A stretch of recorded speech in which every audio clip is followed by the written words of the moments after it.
Hola. Hoy, nos metemos de lleno en unos textos realmente fundamentales. Hablamos de fragmentos de los prefacios y el primer capítulo del Manifiesto del Partido Comunista. Tenemos los prólogos a las ediciones alemana de 1872 y rusa de 1882. También la introducción y el capítulo Burgueses y Proletarios. Nuestra idea es destilar las claves sobre historia, lucha de clases y el análisis que hacen Marx y Engels de la burguesía y el proletariado. Es un texto denso, influyente. A ver, ¿por dónde empezamos a desgranar esto? Pues podríamos empezar por su contexto, ¿no? ¿Por qué nace? Como dicen los autores, a mediados del siglo XIX, eso que llamaban el fantasma del comunismo ya recorría Europa. Era algo, digamos, reconocido y hasta temido por los poderes establecidos. Entonces, Marx y Engels vieron que era necesario que los comunistas expusieran sus ideas claramente, frente a todas las caricaturas y mitos que había. Claro, poner las cartas sobre la mesa. Y una carta central, al menos en este capítulo, es esa idea de que la historia es lucha de clases. Pero, ¿cómo veían esa lucha en su tiempo? Parece que se simplificaba todo, ¿no? Exacto, esa es una de las ideas clave. Argumentan que la sociedad burguesa moderna, que surge del feudalismo, no acabó con los conflictos de clase, más bien los simplificó, los polarizó. Tiende a dividirse, dicen ellos, en dos grandes bloques. La burguesía, o sea, los dueños del capital, de los medios de producción. Y el proletariado. Y el proletariado, sí, los trabajadores asalariados que venden su fuerza de trabajo para poder vivir. Y me llama la atención cómo describen a la burguesía. Le dan un papel increíblemente revolucionario. Dicen que destruyó el feudalismo, creó el mercado mundial, transformó la producción sin parar. Y aquí viene lo fuerte. Afirman que el gobierno moderno es una junta que administra los negocios comunes de toda la clase burguesa. Es una visión muy directa del Estado. Bueno, es que reconocen su tremenda capacidad de cambio. Hablan de una globalización temprana, de avances técnicos brutales, el vapor, los ferrocarriles, el telégrafo. La urbanización masiva también. Pero fíjate, señalan que esta misma revolución constante en la producción, esa necesidad de buscar nuevos mercados sin parar, eso mismo genera inestabilidad. Ahí está la contradicción, exacto. Y eso lleva a una de las paradojas que exponen, las crisis periódicas. Y lo curioso es que no son crisis por falta, sino por exceso de producción. Una locura.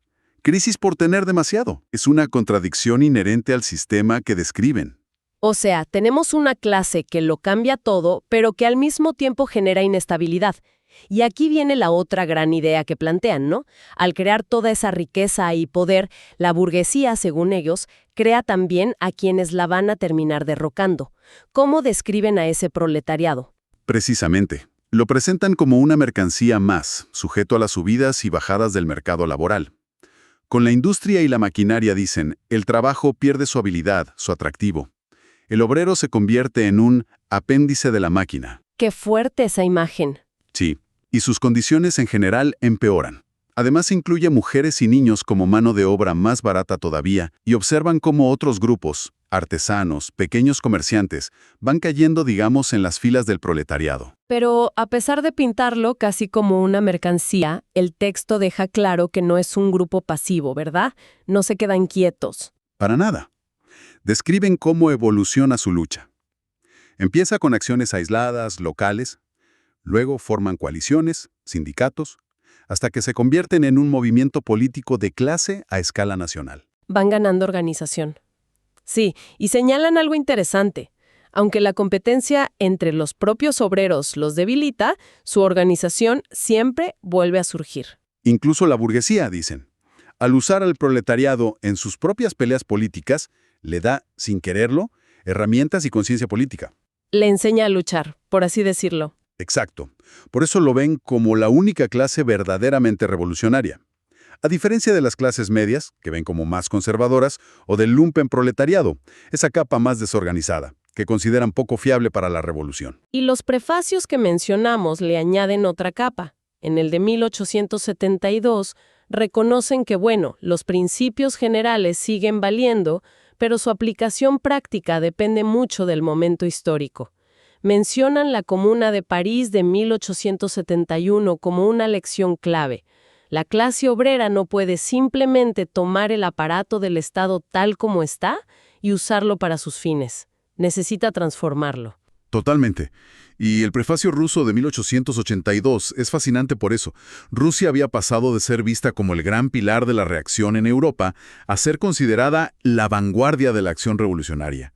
Y ahí plantean una pregunta súper interesante sobre la comunidad campesina rusa, la ochina. Sí, ¿qué pasa con ella? Se preguntan si Rusia, en caso de una revolución allí, conectada con una en Occidente, podría usar esa base comunal campesina para, digamos, saltarse etapas hacia el comunismo, evitar la disolución de esas comunidades que se dio en Occidente. Y dan una respuesta. No en cerrada, lo dejan como una posibilidad abierta, mostrando cómo la teoría tiene que dialogar con la realidad cambiante de cada lugar. Entendido. Entonces, si intentamos resumir el hilo principal de estos textos, podríamos decir que ven a la burguesía como una fuerza histórica potentísima que transforma el mundo, pero que inevitablemente ese mismo proceso genera las contradicciones, como las crisis, y a la clase, el proletariado organizado, que según Marx y Engels la superará. Exactamente. Describen una dinámica donde el propio desarrollo del capitalismo, al concentrar a los trabajadores en fábricas, en ciudades, y al facilitar la comunicación entre ellos, pues crea las condiciones para que se organicen y formen esa fuerza revolucionaria que buscaría acabar con la base del sistema, la propiedad privada burguesa.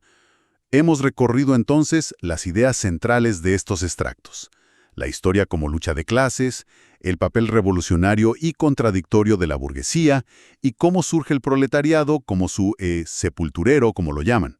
Dibujan un proceso histórico que ellos veían con bastante certeza sobre su final. Sí, una dinámica en la que, paradójicamente, el capitalismo genera la fuerza colectiva organizada, el proletariado, destinada a transformar radicalmente ese mismo sistema. Bueno, queda una reflexión final, ¿no? Más allá de si las predicciones se cumplieron tal cual o no, ¿qué vigencia podemos encontrar hoy en estas ideas? Ideas sobre cómo el poder económico configura la sociedad, sobre cómo genera sus propias oposiciones. ¿Siguen siendo las dinámicas de clase un motor tan central para entender nuestro mundo como lo veían Marx y Engels hace ya más de 150 años? Una pregunta para seguir pensando.